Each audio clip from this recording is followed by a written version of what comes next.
UFC Vegas 86 is mere minutes away from kicking off, so I do welcome you guys to the immediate reaction show. If you guys have been watching it for the last 3 weeks now, I record my immediate reaction for every single matchup as it concludes so I can remember it as fresh as possible.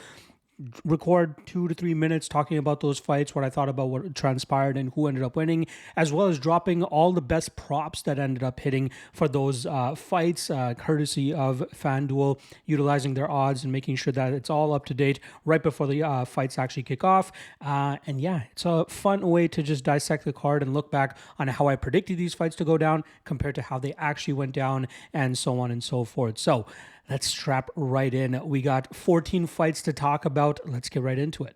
After a stellar first round from Daniel Marcos and a few low blows going back and forth in the second round between him and Eryk Lang, unfortunately, Eryk Lang is unable to continue after the last low blow, causing this fight to go to a no contest.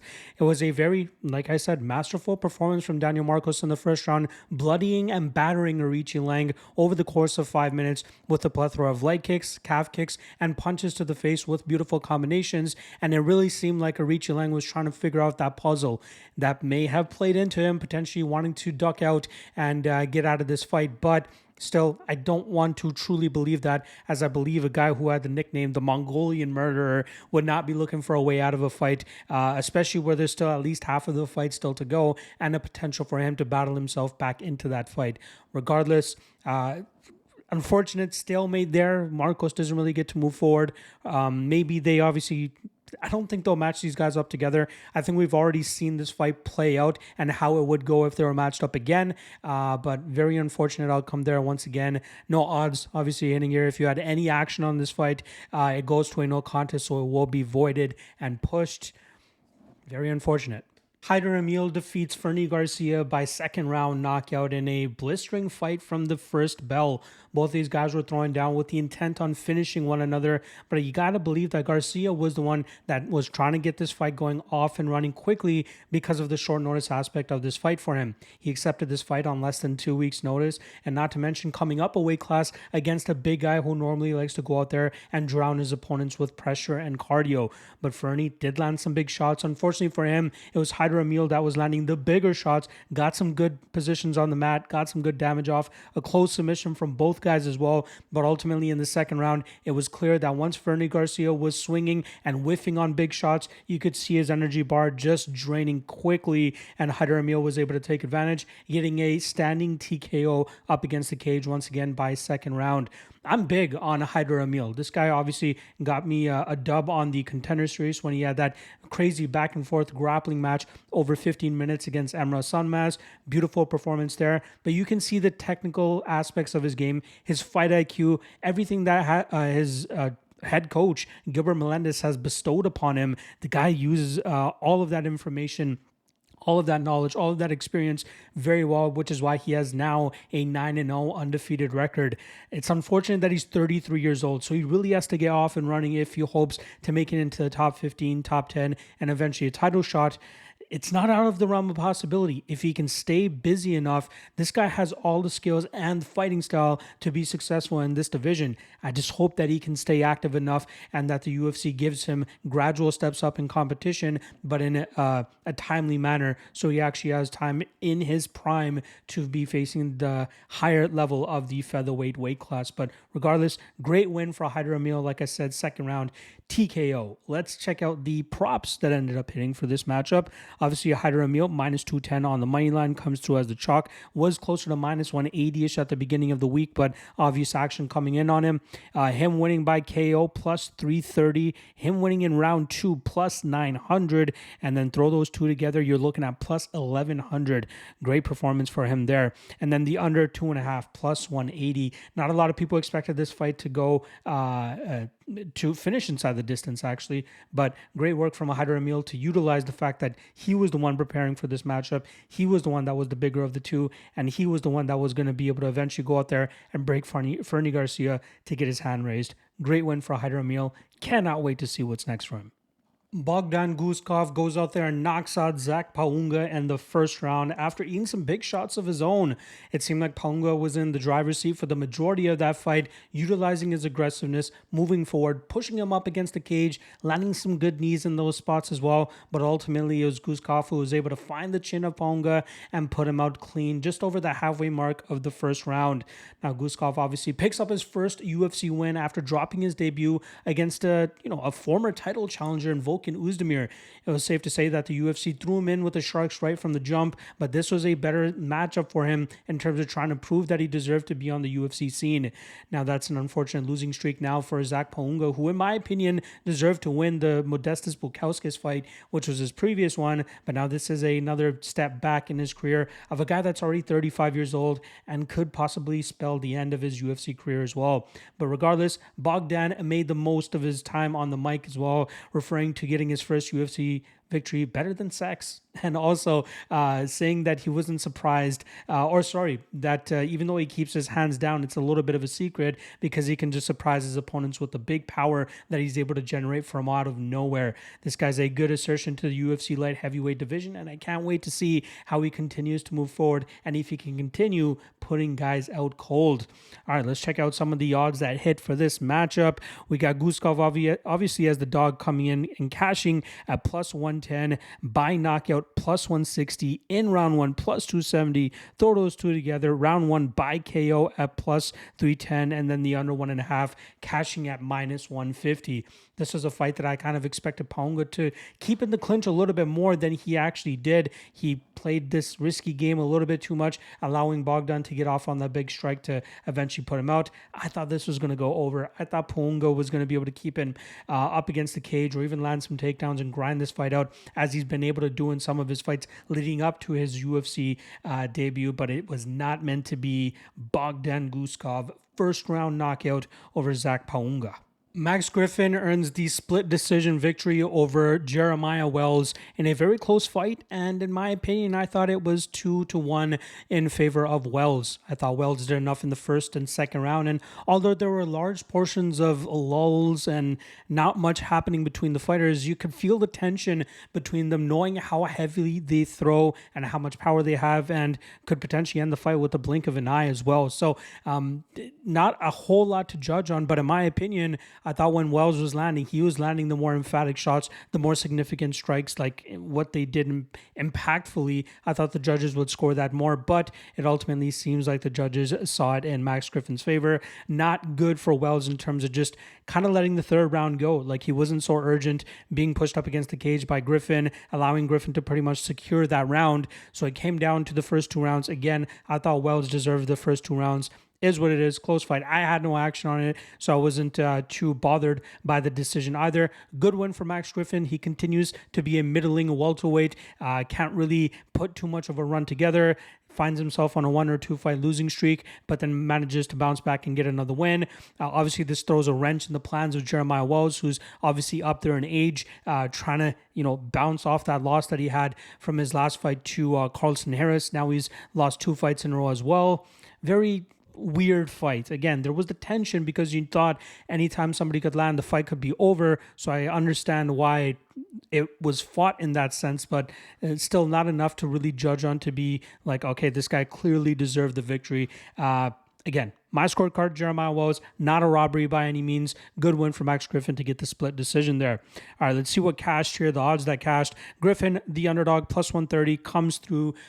Good win for him there. By decision, plus 340, and then over 2.5 at minus 125. Again, near a pick'em for the total there because of how quickly this fight could have been ended if these guys threw a little bit more. But shout out to anybody that was disciplined enough and took that over 2.5 there. Once again, Max Griffin getting his hand raised by split decision over Jeremiah Wells. Marcin Prachnio gets the unanimous decision victory over Devin Clark, 30-27s on all 3 scorecards. It was a very sloppy fight in certain aspects, but Prachnio did a great job in terms of utilizing his Kyokushin, probably butchered that, karate style, to really touch up Clark from distance with his kicks, blitzing attacks and straight shots down the middle. Great takedown defense as well. Something that Daniel Cormier was pointing out over and over again is anytime that they got tied up in the clinch. You see Prae now utilizing great hand placement by putting it on the inside thigh of Devin Clark to kind of just wrench on that arm of Clark, and that kind of made it uncomfortable for Clark to really get anything going of substance that would lead to an eventual takedown. But great work from Marcin Prae now to stay out of those bad positions, and even though it looked like he was on empty in that third round, he still managed to stay active enough to keep Devin Clark second guessing himself from trying to go all out. It was very unfortunate for anybody that was looking to back Clark. I didn't have any official plays on him. I had him in one of the legs for the parlay party, I believe for one of them, but no real money on Clark there. But very if anybody had serious money on him there, that's another reminder that it's hard to trust him as a minus 200 favorite. But also, like, it must have been very frustrating to just see how Pragnell is like crouching over from just pure exhaustion, trying to get the cage to hold him up, and Clark is not pushing the gas the way that he should. You know, in the lead up to the fight, they're talking about how Clark was like working on his cardio, going on hikes on New Year's Day and all these things so that he can really push it when time came for that. And he just didn't. He seemed so lackadaisical. I don't know if he was gassed or if he was just scared of the counters coming back his way, but it seemed like if he just let his hands go in that last minute, he probably could have found a finish there against Pragnell. However, Pragnell still ends up getting his hand raised by decision, pulling off another upset on this card that had already a couple underdogs pull off the upset. So let's talk about the odds that cashed here. Pragnell plus 195, solid underdog to cash there. By decision, plus 390. Again, a lot of people expecting if Pragnell were to win, it probably came inside the distance with Clark's questionable durability at times. And then the over 2.5, minus 175, a little bit chalky there. I think a lot of people expected if that fight were to go to decision, it would be Clark getting his hand raised with a grapple heavy approach or a clinch heavy approach. But shout out to Pragnell for shutting that down and playing to his strengths and showcasing that he's still somebody that we should think about in the light heavyweight division. When he has the proper game plan, and God forbid he has to go 25 minutes, he could be a tough puzzle to crack. Yeah, good win for Marcin Pragnell, once again getting the unanimous decision here over Devin Brown Bear Clark. Loma Lookboonmee wins a unanimous decision over Bruna Brazil, 29-28 on all three scorecards. It's a little bit frustrating as a Bruna Brazil backer. Again, I know I was in the minority there, and I was hoping that we would see what we saw from her in the third round. A little bit more urgency in terms of engaging in the clinch and dragging this fight to the ground, where she, in my opinion, would have had a clear advantage. But she just stays too patient. She just allows herself to stick around at distance and just wait for the perfect opportunity to throw her combination, and then all the while her opponent goes out there and just ticky-tacks their way to a decision victory like Loma was able to do. She had the reach advantage. I thought she had the speed advantage as well. She had the strength advantage, but she was unable to implement that until the third round when it was too little too late. I was surprised to hear her corner even tell her, hey, you won that second round. No, you didn't. Like, I hate when coaches go out there and they're so positive with their fighters in a certain aspect. Like, sure, you want to bring positivity to encourage them, but positive to the extent of lying to them that they clearly won a round. She did not win that second round or that first round. She was just way too hesitant and allowed Lookboonmee to get off away on, again, just ticky-tack shots, staying consistent with the kick, throwing that 1-2 to close the distance so that she can land the body kick, which is way more than anything that Bruna Brazil was doing. It was very frustrating for a fighter. Again, she shows this in a couple fights now with Bruna Brazil, where she just doesn't do enough. The Shauna Bannon fight, again, like, she should have tapped into that fight a little bit more. She won that fight by engaging in the clinch and getting some valuable minutes up against the cage, landing elbows, landing dirty shots. She could have done that here against Lookboonmee, and she didn't. There, I got the frustration now. But on flipping it to the Loma Lookboonmee side, she went out there and did what she needed to do. She was giving up a big size and reach disadvantage, and she still managed to go out there and get the dub. Great educated striking. She did a great job in terms of attacking the lead leg of Brazil. Like I said, using a punching combination to close the distance so that she could land a body kick. You could even see some welting on the side of Brazil from some of the kicks that Lookboonmee was landing. Great performance from Lookboonmee. I don't want to take anything away from there. I'm just a little bit frustrated in Brazil's approach here, especially with being so gun shy. is what it is. I knew what I was getting into, but you would expect a fighter to kind of adjust with the fighter that they are competing against. She was unable to do so, but Loma Lukpunmi wins a unanimous decision, 29-28. Let's look at the odds that cashed. Lukpunmi money line minus 280, chalky favorite. I think the chalkiest favorite on the card. By decision plus 100, and then the over 2.5, super chalky at minus 235. Once again, Loma Lukpunmi gets her hand raised by decision.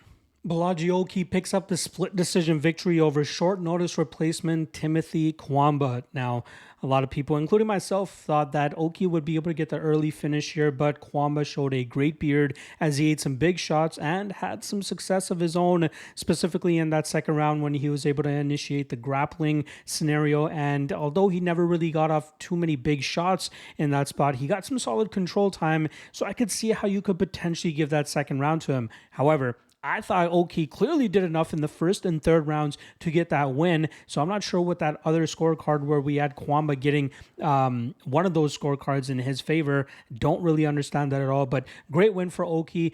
Good experience builder for him as well in terms of the ability to go out there and go 15 minutes. He's known for going out there and finishing guys quickly, but showing that he can harness that power over 15 minutes, utilizing his jab and his big shots in a patient but effective enough nature, not like Bruna Brazil, who's just waiting for the right shot, but just continuously throwing shots out there to stay active enough to make it look good enough for the judges. Showed solid takedown defense and grappling defense as well, specifically in that third round, kind of just snuffing out any of the takedown attempts that were coming his way. But great win for Balaji Oki, a potential contender in this division moving forward, but he needs to continue building his experience against better and better opponents. Let's check out the odds that cashed here as we had Oki as the favorite, cashing at minus 170, by decision plus 340, and then over 2.5 hitting at plus 110. Again, big win for Balaji Oki. Looking forward to seeing what's next. Maybe getting Damir Hadzovic, who was his originally scheduled opponent for this weekend. I would love to see that. A solid experience from Hadzovic against the young upstart in Oki. I would love to see them put that fight back together. But once again, Balaji Oki picks up the split decision victory over Timothy Kwamba. It was a tough round and a half for the UFC newcomer Carlos Prates, but he was able to deliver on a second round knockout over Trevin Giles in the last minute of round 2. Trevin Giles did a great job in terms of crowding the kickboxer by landing big strikes, throwing a barrage of punches when he blitzed forward, and even attacking the lead leg often to keep Prates thinking. But Prates was slowly biding his time, utilizing his knee up the middle to really hurt Giles to the body whenever Giles tried to crash the pocket, and Giles was unsuccessful on a couple takedown attempts. Great takedown defense being shown by Prates, but it was eventually a laser beam of a hand that dropped Giles, and Prates knew he did not need to follow up on any more shots after that because he had Trevin Giles out.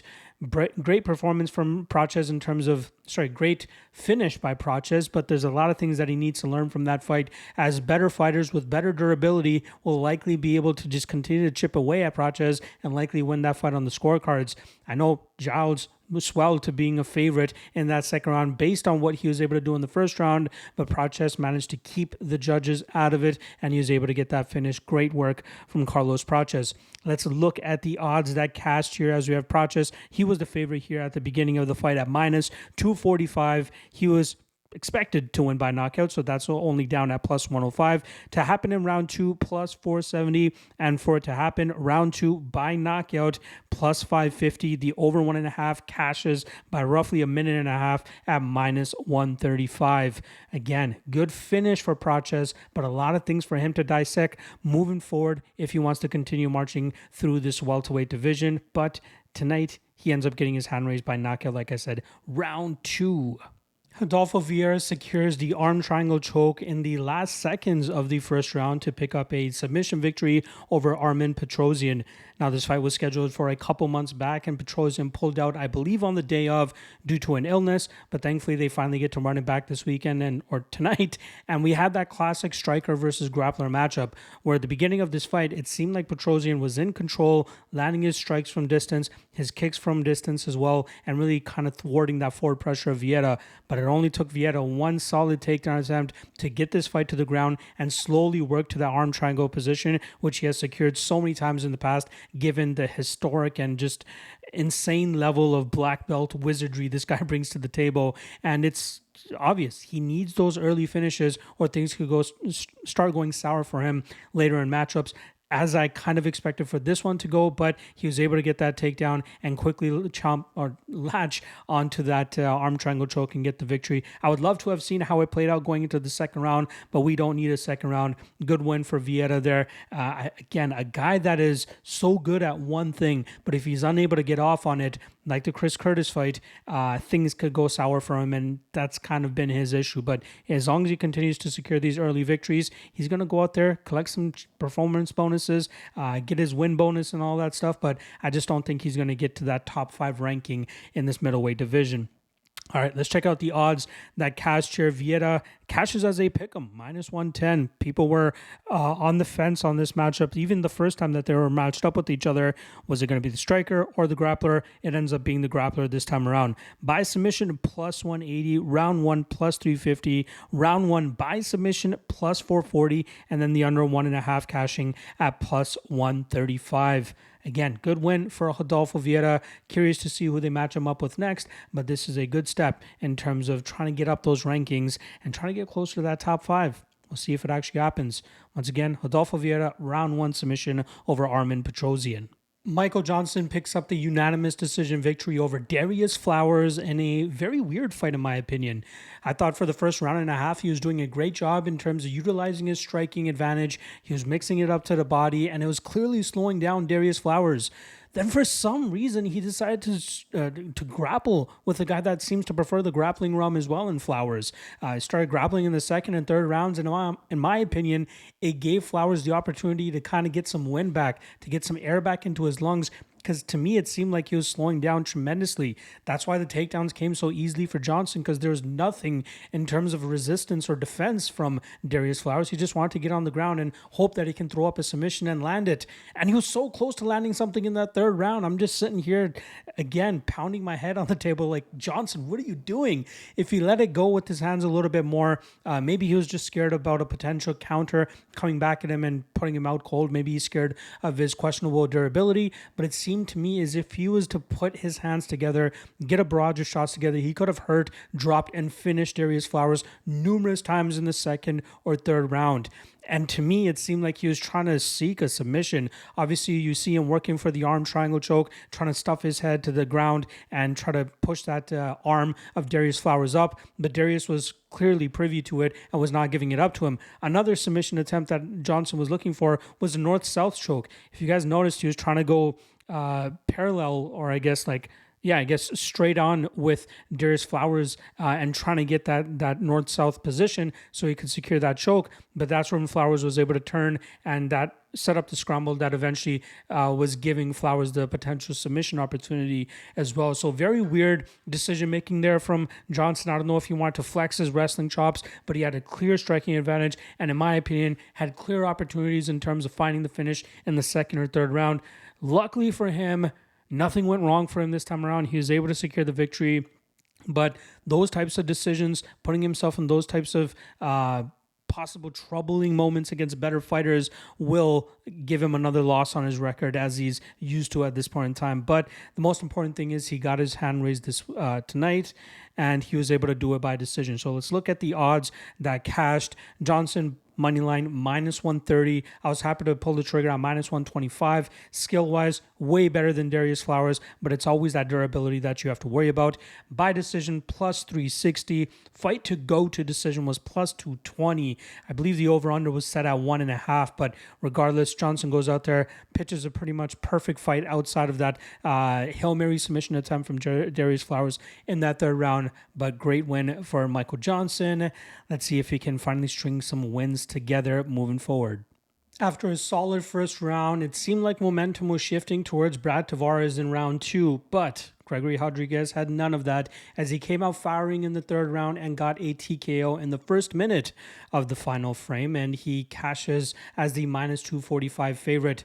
Now, he obviously was able to win that fight by knockout, and a lot of people like to laud him for his BJJ background and his high level black belt, but it's clear that he has a very solid striking game that needs to be respected. We've seen it numerous times in the past, but we've also seen it get him into trouble, like we saw him against Bruna when he got knocked out, when he almost got knocked out by Jun Young Park a couple fights back. And Brad Tavares was landing some good counters, even in that first round where he was able to hurt Rodriguez. But Rodriguez showcased better durability than we've seen in the past, and he was able to march down Brad Tavares and get that finish in the final frame. I still have some question marks about him facing better fighters that are closer to their primes than Brad Tavares is, but for now, the guy looks like he has weapons in all forms of MMA.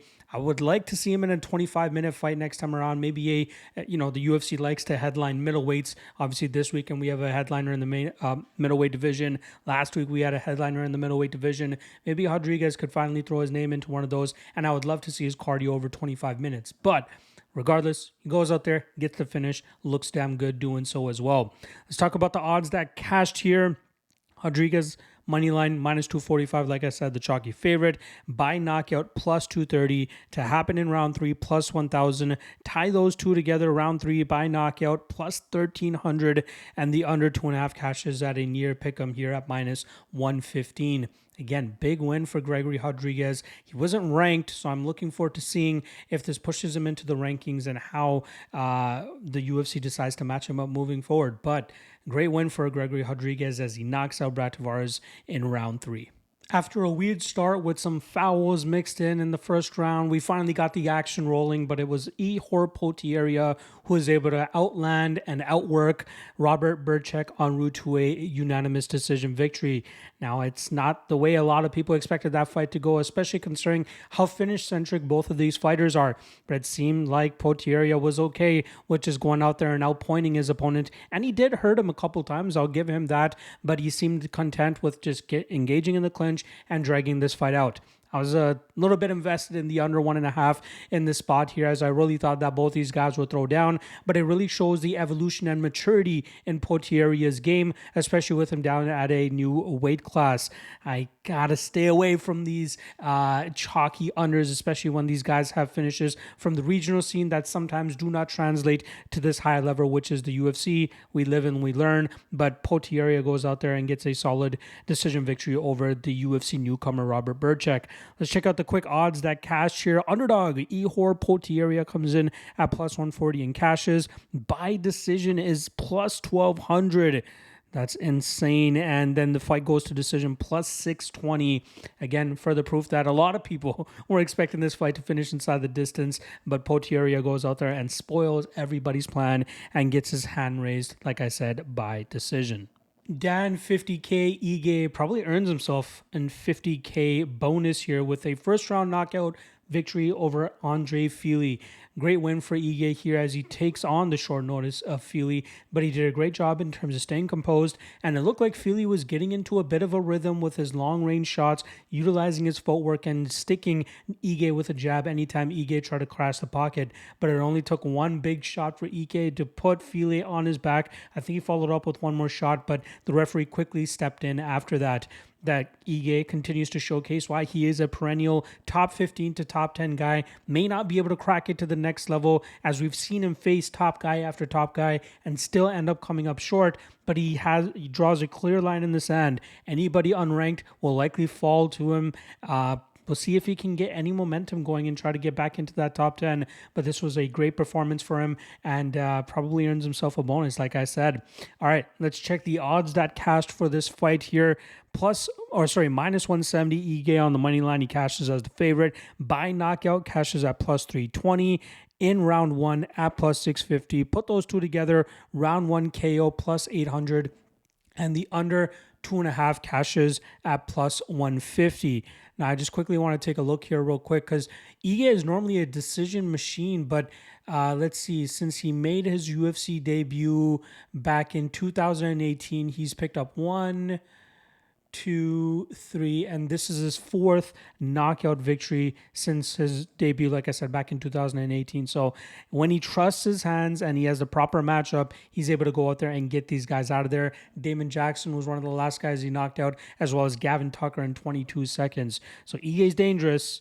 especially against unranked guys, and he holds his spot once again by getting this knockout victory over Andre Fili. Jack Hermanson caps off UFC Vegas 86 by pulling off the upset over Joe Pyfer, handing Pyfer his first UFC loss and derailing the hype that is Joe Pyfer. But great work from Jack Hermanson, kind of how I suspected the fight to go down. If you guys listened to the breakdown earlier this week, a lot of people were throwing hate towards your boy in regards to Hermanson actually winning this fight, but that's what happens sometimes.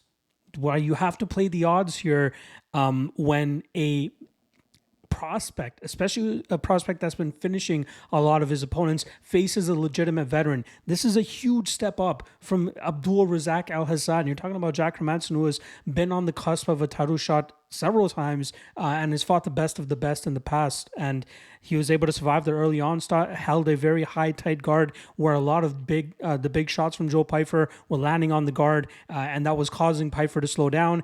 Add in the fact that Jack Hermanson really started to sprinkle in the calf kicks there to slow down Pyfer, then start moving forward and using his straight shots down the pipe with a beautiful jab. I suspected we'd see a little bit more grappling from Hermanson earlier to wear on Joe Pyfer, but it seemed like he was content with just letting Joe punch himself out, essentially. It was a masterful performance from Hermanson, knowing that he really had to turn it up in the third round, and that's where the tide really started to turn. Obviously, I was on him pre-fight around that plus 230 line earlier in the week. Or plus 220, sorry. And then I got in on some live on him at plus 300 after round 2, as I really expected the momentum to shift at that time if it were to go the way that I expected it to. And that's exactly what happened. This will only be good for Joe Pyfer moving forward. You can only get so far starching folks in the first 6 minutes of fights before you run into somebody that's not going to go out that easy. And then you have to figure out what plan B is. Am I going to take a grapple heavy approach? Well, he tried it and it didn't seem to work out. But I think it had to do with the fact that he was already punching himself out and slowing down, making it harder to complete takedowns or get in on the hips on a good level change. But all hats off to Jack Hermanson. Took all of 2023 off due to an injury and surgery, I believe, and rehabbing it, and then coming back in a spot like this where a lot of people thought he was going to be a sacrificial lamb, but he goes out there and gives Joe Pyfer a vet lesson. It was a spectacular performance for Jack Hermanson to pull off the upset here, and remind people that he deserves to have a ranking beside his name and possibly a top 10 matchup in his next fight. All right, let's check out the odds that cashed here. Obviously, Jack Hermanson, before the fight started, plus 210 underdog, got up to plus 300 during the fight, and then we saw the odds start to swing third, fourth round, minus 200 favorite, and then it started to go up from there. By decision, plus 600. He was close. I felt if he turned it up a notch in the fourth and fifth round, he possibly could have found a finish, but he stayed safe, still pitter-pattered his way to a decision victory, is what it is. And then the over 2.5 cashes at plus 115. Again, very solid performance there for Jack Hermanson, a veteran performance, I should say. Pyfer will be back. I don't doubt it. Again, this is only going to be good for him, and I look forward to seeing who they match Jack up with next. I wouldn't mind him taking on a guy like Gregory Rodriguez. Rodriguez had a big victory earlier against a tough veteran like Brad Tavares. Why not give them a random Apex main event, 5 rounds, and let's see how that one would go down. All right, putting a bow on this recap here, we had 5 knockouts, 1 submission, and 7 decisions over this 14-fight card. Obviously, a 1 no contest to kick off the card with Daniel Marcos and Arichi Lang. Favorites went 7-5 on the night, and performer of the night, how could you not go with Jack Hermanson? Again, goes out there, pulls off the underdog as a over plus 200 underdog, and then just shutting up the naysayers and people that expected him to just go out there and roll over for a guy like Joe Pyfer to go out there and knock him out. So I don't feel like I have much more to add on Jack, since I just covered it pretty well with that recap there, but he's definitely my performer of the night. Hopefully you guys enjoyed the recap video as always. Let me know who your performer of the night is. Am I forgetting somebody because of recency bias and Jack Hermanson just having that performance? I also had Gregory Rodriguez as a runner-up in terms of performer of the night. But what else did you guys like throughout the night? What spots did you cash on? What parlays did you guys hit? Lockheed Trinity Falls or Burchek, but the Lockheed two-step 4-0 on the year now. Dan Egan, Hyder Emil doing it for your boy. Let's see if we can keep that roll running going into UFC 298, which is next week. Drop a comment in the comment section below, and I'll see you guys on Monday for the UFC 298 MMA Lockcast full card breakdown. See you guys then. Peace.